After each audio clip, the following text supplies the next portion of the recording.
Welcome to the deep dive. We are going straight past the surface level talking points and diving into the most challenging, dense intellectual framework to give you the precise, insightful shortcut to understanding what truly matters in political conflict. Today we are cracking open political theorist Corey Robin's highly provocative and deeply researched book, The Reactionary Mind, Conservatism, from Edmund Burke to Sarah Palin. And right off the bat, if your working definition of conservatism is just, prudence, tradition, or a preference for small government, you should probably prepare for that definition to be fundamentally challenged. Oh, completely. Yeah. That's really the central point. Our mission in this deep dive is to understand Robin's core thesis, which is that conservatism isn't a static defense of the way things are. Right. It's an active, it's a persistent, and historically a highly successful counter-revolutionary doctrine. It's always looking backward, yes, but it acts with this incredible dynamism. And it's not just reacting to big ideas like socialism. The reaction is aimed at something much more personal, right? Exactly. He says, and this is a direct quote, that it's the theoretical voice of this animus against the agency of the subordinate classes. Agency. That's the key word. That is the key word. He argues conservatism is forged in a direct, often furious reaction to movements demanding freedom, equality, and rights from below, whether that's from women, enslaved persons, workers, or the poor. So we're going to trace this idea through some genuinely surprising figures.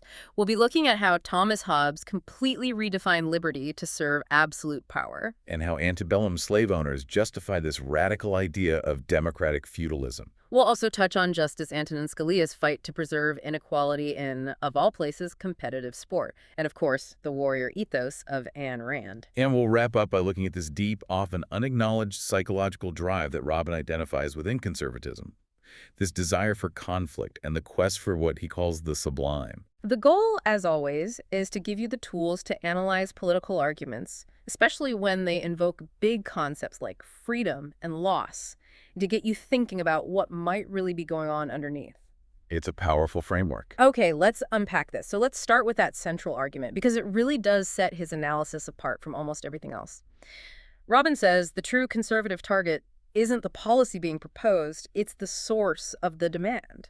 Exactly. When we look at history, we tend to focus on the reforms themselves. Things like, say, raising the minimum wage or allowing women to own property, factory safety regulation. The nuts and bolts of the policy. Nuts and bolts. But Robin says we need to distinguish the policy from the fundamental insult that the superior class is experiencing. And what is that fundamental insult? What's so vexing? It's the sheer existence of an insistent and independent voice of demand coming from below. So it's not about the cost of the safety guards on the machine. Not primarily. When superiors push back, they are fundamentally vexed by the assertion of agency.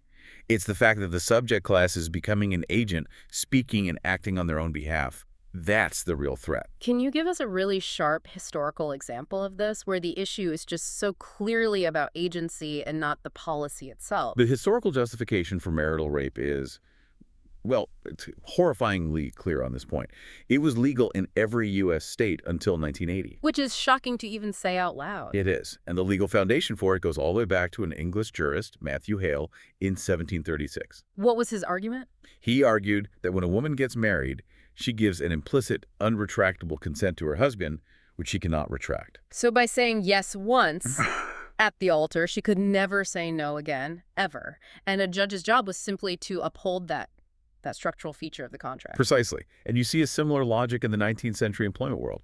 Judicial interpretations of labor contracts often served as a, quote, conduit to unforeseen coercion and constraint. Well, a worker might consent to be hired, right? But judges would then rule that this initial consent contained all these implicit provisions of involuntary servitude. It essentially nullified any later demand for better conditions or even the ability to just easily quit. So the superior's resistance, whether it's the husband or the boss, is a way of ensuring that that private contract remains a sphere of just unquestioned, unequal power. Yes. It has to be sealed off from whatever democratic ideas are floating around outside. The real outrage is when the subordinate person tries to renegotiate those hidden involuntary clauses. And there are these incredible moments in history where this assertion of agency is seen as the revolutionary act itself, even when there's no violence. Absolutely. One of the most prominent spokesmen for the slaveholding class, John C. Calhoun, is a perfect example. Right. When he looked back at the crisis that led to the Civil War, what did he identify as the point of no return? It wasn't what you'd expect. Not at all. He didn't point to a major law or a battlefield loss. He identified the moment in the mid-1830s when Congress decided to merely receive abolitionist petitions. Just to receive them, even if they were going to table them or ignore them immediately after. The mere existence of that speech, the fact that these demands were heard and allowed to enter the political system, that was a signal that, in his words, the revolution had begun. The audacity of the formerly silent speaking publicly is the revolution. It's an incredible idea. And this dynamic isn't just an American thing. Robin points to the 1952 agrarian reform in Guatemala, which aimed to redistribute land to peasants. The ruling classes complained about losing property, I assume? Of course. But the Archbishop of Guatemala focused his anger on something else entirely. He complained that the reform's greatest evil was that it unleashed a riot of political talk. A riot of political talk. Wow, what a phrase. Isn't it? Progressive reformers had sent local peasants, many of whom were described as gifted with facility with words, to the capital to speak publicly. And the ruling class saw the sudden, articulate entry of these formerly landless, silent people into political discourse as the true disruption. It's the talking that's the chaos, not the land redistribution. Political talk by the subordinate class equals chaos. And this fear also kicks into high gear when subordinates prove they can govern themselves, when they make the superiors redundant. That has to be terrifying to an established elite. The American labor movement has some really powerful examples of this. During the Great Upheaval of 1877, striking railroad workers in St. Louis and other places essentially organized their own city administration. So they didn't just stop the trains. No, they took to running the trains, not for profit, but to provide basic city services, to make sure necessary supplies were still moving.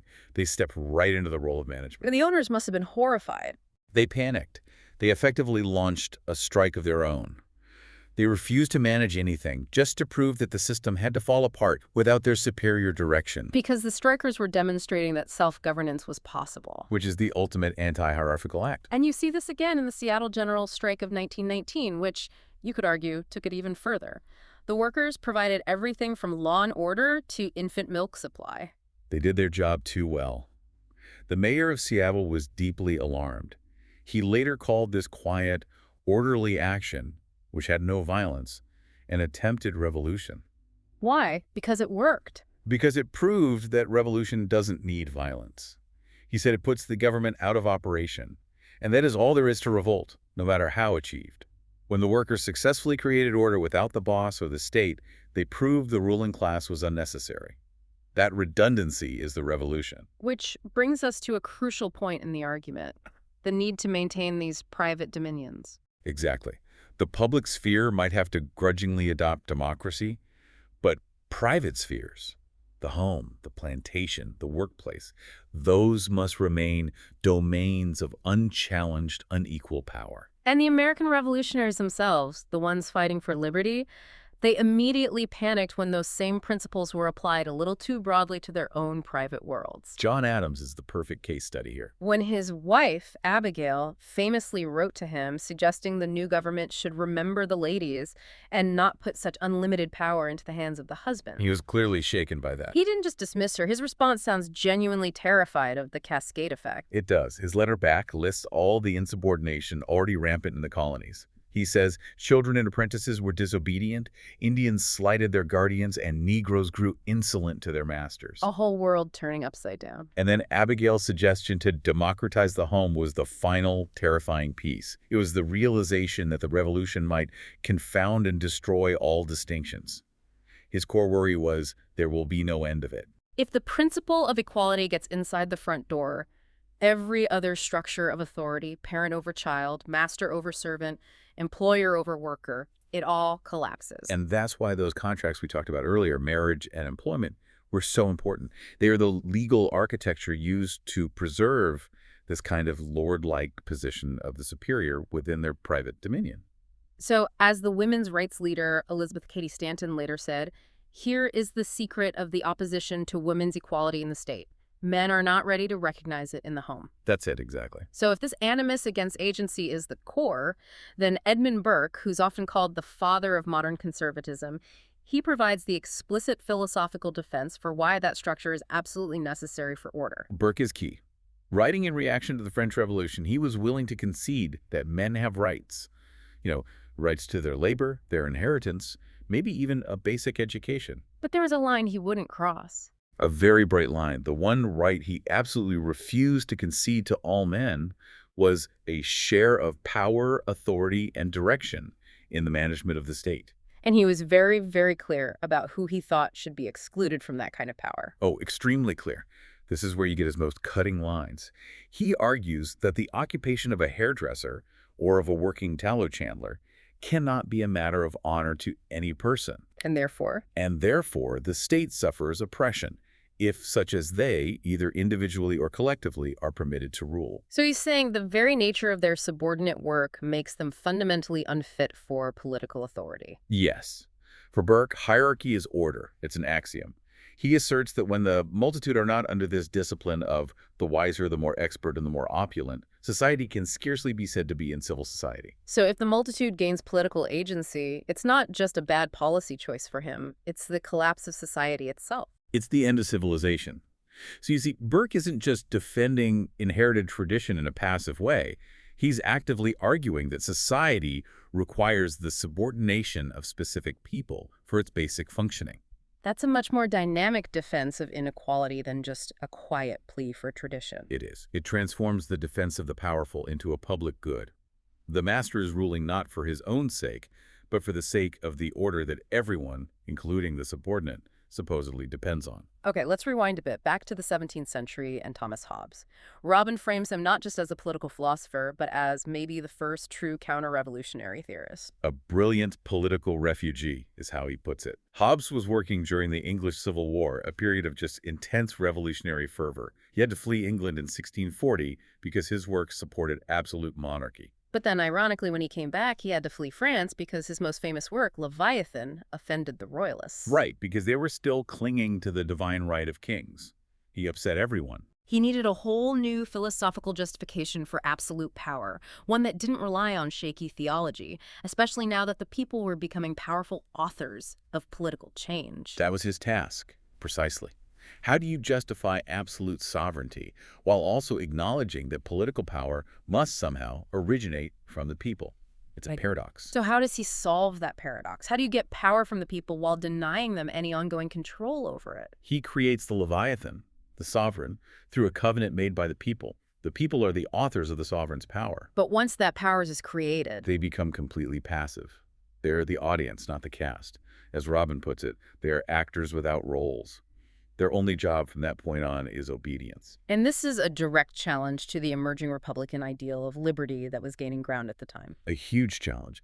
Republicanism, the ideology of the English revolutionaries, defined a slave as anyone who lived under the arbitrary will of his master.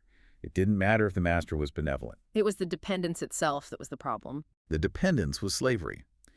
And that perspective required citizens to actively deliberate and participate in government to maintain their freedom. So Hobbes had to somehow dismantle that entire idea of freedom requires reasoned participation. And he did it with this revolutionary, materialist account of the will. He argued that the will isn't some high-minded faculty that stands above our passions and judges them. What is it then? It is simply the last appetite, or aversion. It's the mechanical inclination that happens immediately before an action. Okay, let's simplify that. Is he saying that political obedience, even if it's out of pure fear, is still free? Because the desire for survival is just the strongest final impulse acting on your body, making it a mechanical choice, not a reasoned one. That is exactly the mechanism. The human being is a body in motion, and the will is just the direction of the last motion before you act. It's all mechanistic. And this seemingly abstract philosophical move, that the will is just the winning inclination, that is the core counter-revolutionary maneuver. And that allows Hobbes to make this genuinely counterintuitive claim. Fear and liberty are consistent. How does he make that stick? Well, if I obey the ruler because I fear punishment, that obedience is still a free choice. It's based on my strongest inclination, which is self-preservation. My action isn't physically hindered. It's driven by my own internal mechanism. So I'm still free in the most basic sense. Therefore, you are free. He defines freedom as just the absence of external impediments of motion. As long as the sovereign hasn't physically chained you to a wall, you're technically free, even if you are bowing and scraping out of pure terror. The only place genuine freedom exists, then, is wherever the law is silent. Correct, where the government neither commands nor prohibits. And that's where he says we find the liberty to buy and sell, choose one's own diet, and their own trade of life. It sounds almost identical to classic modern libertarianism. Freedom is the absence of state restraint, especially in the private economic sphere. And that marriage between absolute state power and market freedom is fascinating. It's the dark core of Robin's argument here. The Hobbesian state total submission to the sovereign is the perfect prerequisite for free markets. You need a state strong enough to enforce contracts and property rights, but most importantly, strong enough to crush any collective movement that demands political agency or, say, wealth redistribution. And we see this connection play out so vividly much later in the 1970s with figures like Milton Friedman and Friedrich Hayek advising the authoritarian regime of Chilean dictator Augusto Pinochet. Yes. They advised Pinochet on how to implement radical free market principles precisely because a heavy hand was needed to break the backs of the labor unions and the left-wing political movements that had previously organized against capital. There's a quote from Pinochet's finance minister, Sergio de Castro, that just echoes that Hobbesian logic perfectly. He said that a person's actual freedom can only be ensured through an authoritarian regime that exercises power by implementing equal rules for everyone. It's incredible. And this partnership reveals that the market freedoms celebrated by some libertarians often requires, as Robin notes, an enormous amount of repression to create the type of men who can exercise their liberty to buy and sell without getting stroppy. So the authoritarian state is the necessary guarantor of market freedom because it actively suppresses the political agency of the masses. That's the argument. Okay, let's move from the abstract philosophy of Hobbes to the most concrete hierarchical institution in American history. Antebellum slavery provides a terrifying real-world laboratory for how personal mastery is defended and popularized. The slavery of the American South was distinct from, say, Caribbean plantations or Russian serfdom. A key reason was the high degree of what historians call close cohabitation. Meaning many slaves lived on small farms with their masters in residence. Exactly. And this led to an exceptionally personal mode of rule. The master controlled every minute detail of a slave's life. Their name, their partner, their punishment, intricate rules for movement and labor. Total control. And because of this proximity and total command, the master's entire identity became wrapped up in his mastery. It wasn't just a means to wealth, it was the definition of who he was. This explains why the political defense of slavery was so incredibly intense. Calhoun famously argued that slavery had grown up with our society and institutions and is so interwoven with them that to destroy it would be to destroy us as a people. Any threat to slavery was seen as an intolerable assault upon his person. The historian C. Van Woodward noted that for a northern property owner, the end of slavery was the liquidation of an investment. But for the Southern master, it was the death of a society. This psychological fusion of man and master explains the intensity or violence of the Southern defense. It wasn't just about economics, it was about their ontological status, their very being. You're saying the conservatism of the planter class was uniquely volatile because the hierarchy they defended was so intensely personal, woven into the fabric of their daily identity. Absolutely. The defense of that private dominion was total. But the planter elite were a minority. To maintain this brutal system, they needed the support of the majority of non-slaveholding white men. They had to make feudal privilege feel democratic. Yes, this concept of democratic feudalism. How did they pull that off? Robin details two dominant schools of thought they used to popularize hierarchy. The first one was basically the equal opportunity for mastery argument. The idea that anyone can join the club of masters. That's it. Figures like Daniel Hunley argued that slaveholders were not an exclusive aristocracy. They claimed every free white man in the Union had the right to become an oligarch. And was that even remotely true? Well, by 1860, there were 400,000 slaveholders, which made it one of the most democratically accessible master classes in the world at the time. They even talked about tax breaks to encourage farmers to own at least one slave, just to ensure mastery wasn't confined to a small, entrenched elite. So the pitch was essentially, if you work hard, you too can have someone completely subject to your arbitrary will. That was the pitch.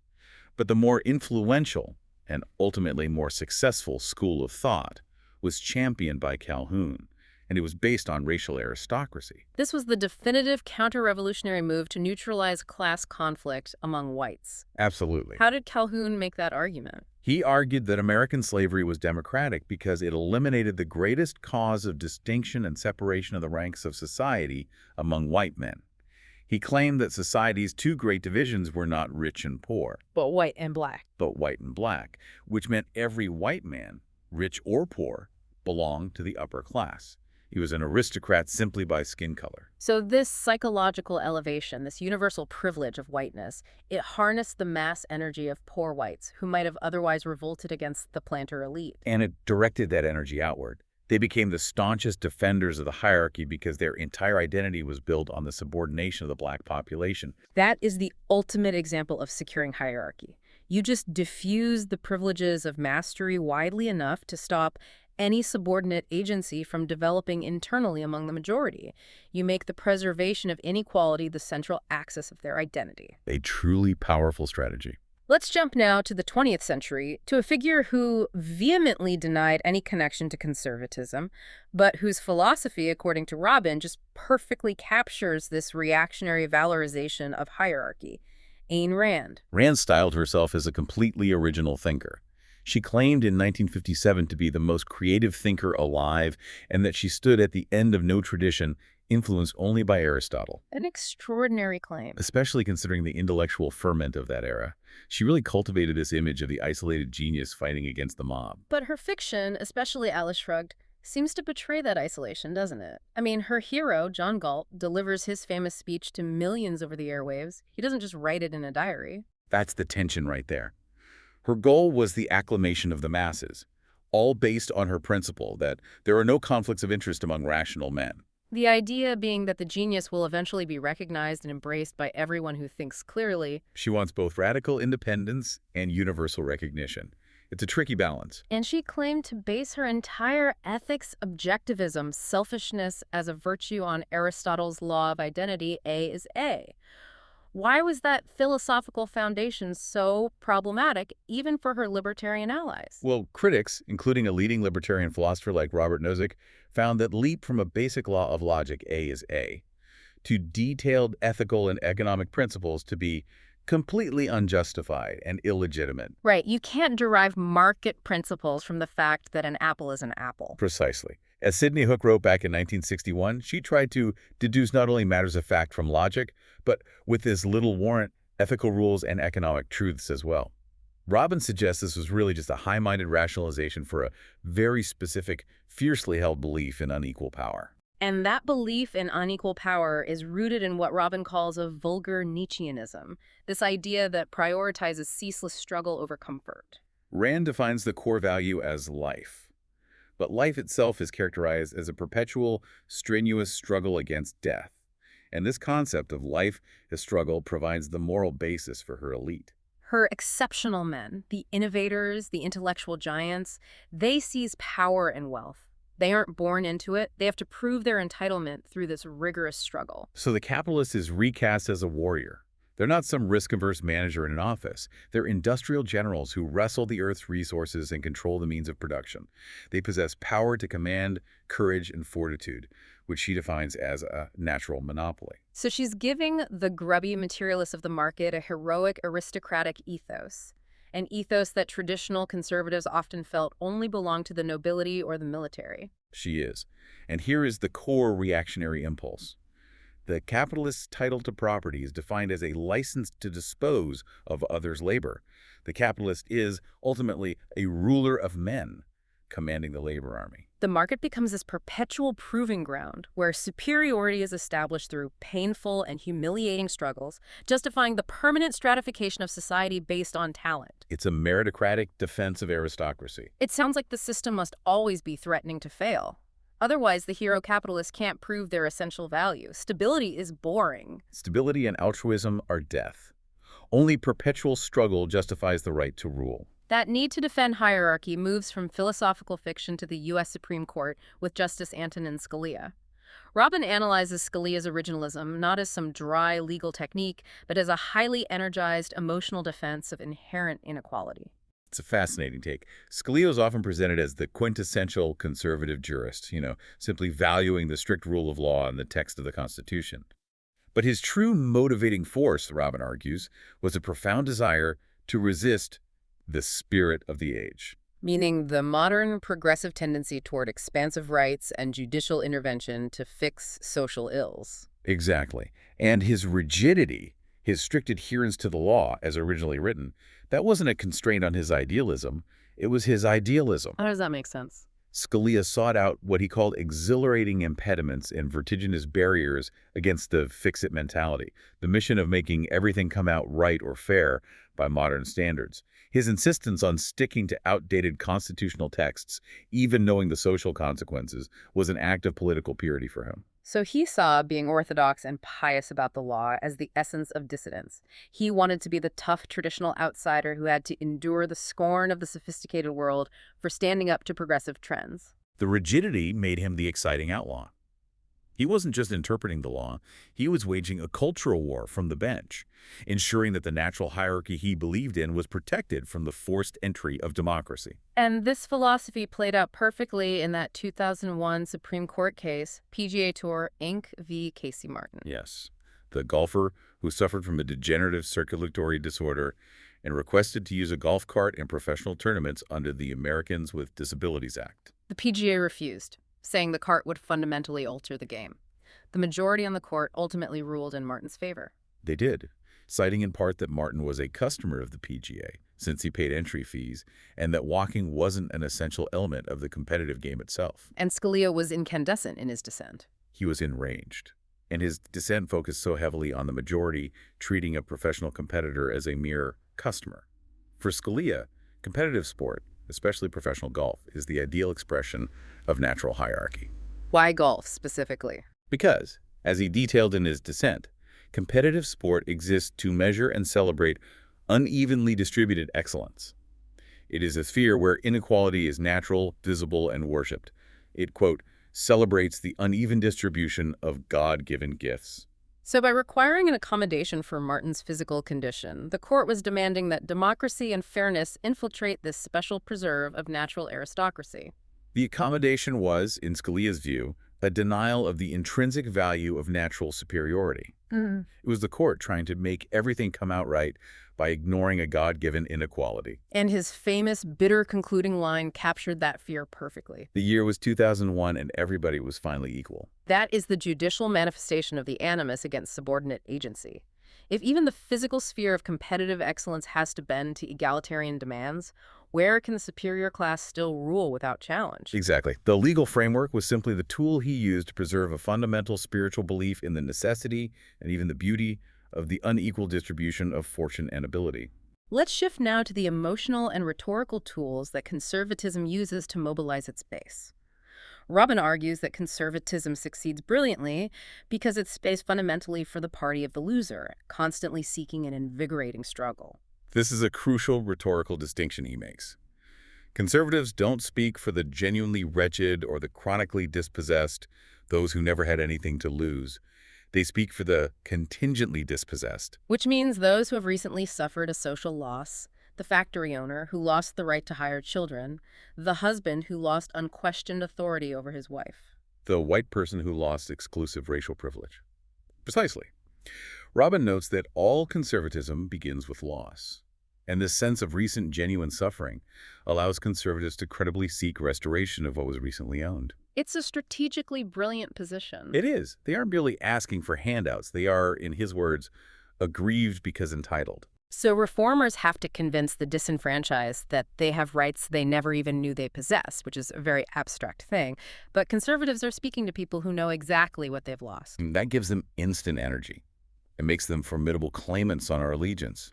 It translates a concrete emotional experience, victimhood based on the loss of privilege, into a powerful political engine for restoration and revenge. This intense emotion, this combination of loss and the need for restoration, it feeds directly into a deep psychological concept that Edmund Burke articulated, which Robin argues is essential to the conservative political drive, the sublime. Yes, the sublime. What is the sublime in this context? Burke defined the sublime as the strongest emotion which the mind is capable of feeling. It's awe, but it's tinged with fear and dread. He famously called it delightful horror. Delightful horror. It's an arresting, invigorating emotion that makes us feel simultaneously annihilated by some great power and yet magnified in our own sense of self through that confrontation. Why would a political movement need that feeling? Why isn't quiet satisfaction enough? Well, Burke worried that quiet enjoyments and peace just generate complacency. They lead to a dull malaise. The assurance of rule is psychologically debilitating. Power, for the superior, must be continuously challenged for their rule to remain real and for them to feel truly alive. So the status quo is beautiful. It might be sluggish, inert, timid, but it's ultimately boring. The revolution, in its sheer terror, achieves the sublime. That's the distinction.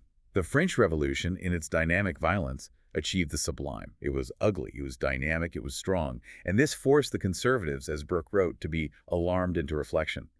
The lesson they learned was that the powerful must subject themselves to danger to maintain their vigor and ardor. And this explains the conservative preference for activism and confrontation, what Robin calls the no half measures approach. Think of Winston Churchill's memory of approaching war in Cuba in 1895.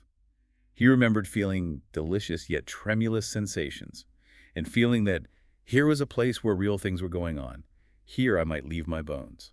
It's a yearning for meaning and ardor that the comfortable managerial status quo just fails to provide. The political conflict is pursued not just for policy outcomes, but for the thrill of the fight itself. And this search for the sublime helps explain the dissatisfaction that emerged even among successful conservatives after the Cold War. The victory of free market affluence was, ironically, boring. Figures like Irving Kristol, often called the godfather of neoconservatism, worried intensely that American conservatism lacked political imagination. He said the notion of devoting your life to the market was horrifying, if only because it's so repetitious. It's like sex. They yearned for the epic grandeur of Rome. Yes, and the heroic ethos of the warrior, which they felt the comfortable bourgeoisie lacked. So post 9/11, the war on terror wasn't just a reaction to a foreign threat. It was seized upon as a chance for domestic, political, and psychological renewal. Absolutely. Neoconservatives saw the conflict as a chance to escape what they called the decadent and deadening peace of the previous decades and refocus their lives on a heroic, martial ethos. It provided the gravitas and authority required for a global empire and a satisfying sense of purpose. But here is the ultimate profound irony that Robin surfaces. The modern state's quest for the sublime through violence is often thwarted by the very structures it relies on. Yes. The drive for torture and unbridled executive power came primarily from lawyers within the White House and the Justice Department figures like David Addington and John Yoo. And they were fanatics about the law. They insisted that every single act of cruelty had to be justified through a specific and narrowly defined legal framework. So instead of the blonde beast of prey acting purely on instinct and power, every act of torture became a law school seminar. Exactly. They debated whether combining approved techniques, like withholding food and turning down the temperature, crossed some never-defined legal threshold. This legal supervision drained the act of its mystery and, therefore, its sublimity. Burke had warned against this, hadn't he? He had.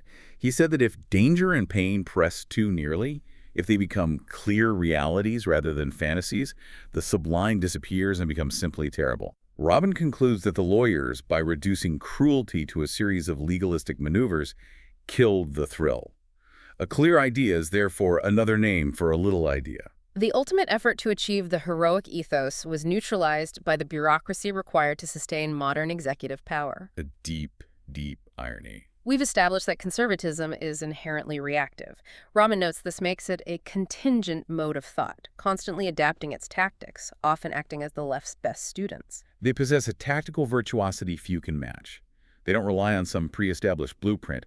They read and absorb the language of their opponents and then turn it against them to defend hierarchy. And this adaptation happens both self-consciously as a political strategy and sometimes, unknowingly through what Robin calls elusive osmosis.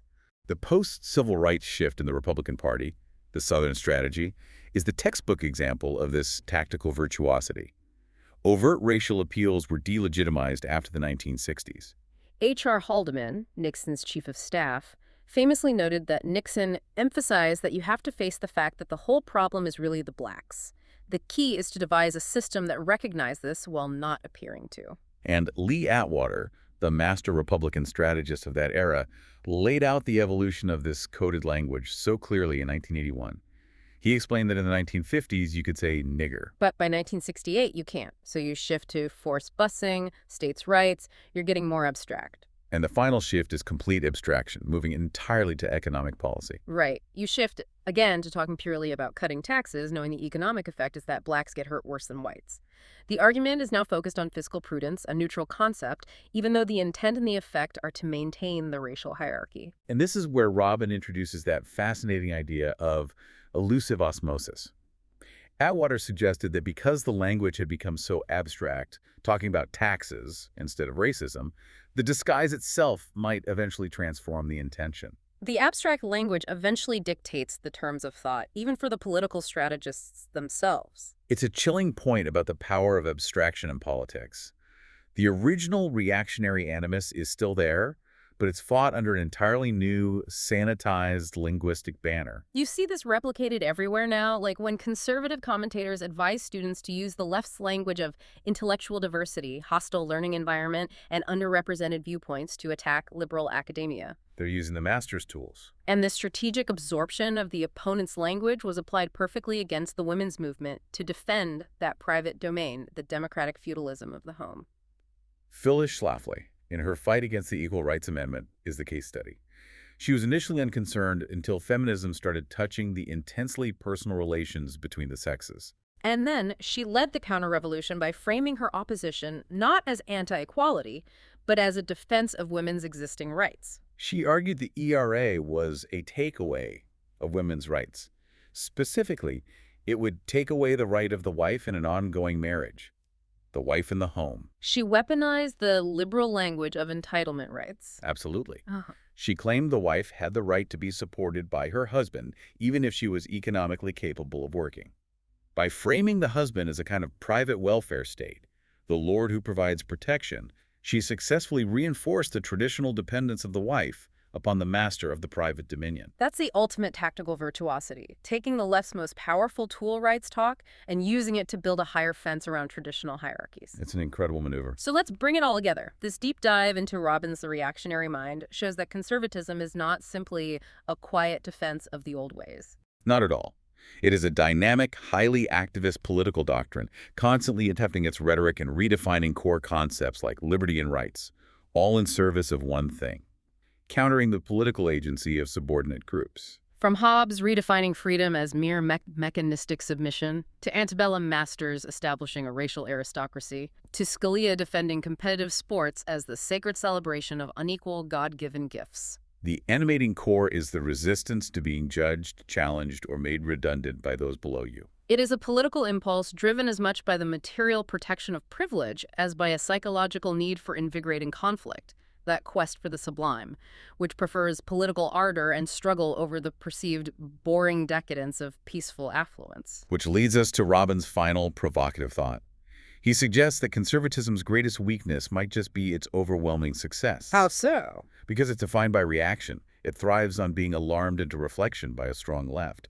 The disappearance of threatening, organized social movements leaves the movement philosophically flabby and intellectually moribund. So if the right has already defeated the major revolutions it set out to fight, if socialism, communism, and the Great Society are deemed defeated, the source of its creative dynamic energy disappears. And the question for you, the listener, is this. When a political impulse is defined by reaction, what happens when it finally runs out of genuine revolutions to fight against? Does it turn inward, or does it begin fabricating external enemies to keep the engine running? And as you critically analyze political arguments going forward, whether they invoke freedom or loss, always question what form of hierarchy or inequality is being protected or advanced under that banner. That is the true takeaway of Robin's analysis.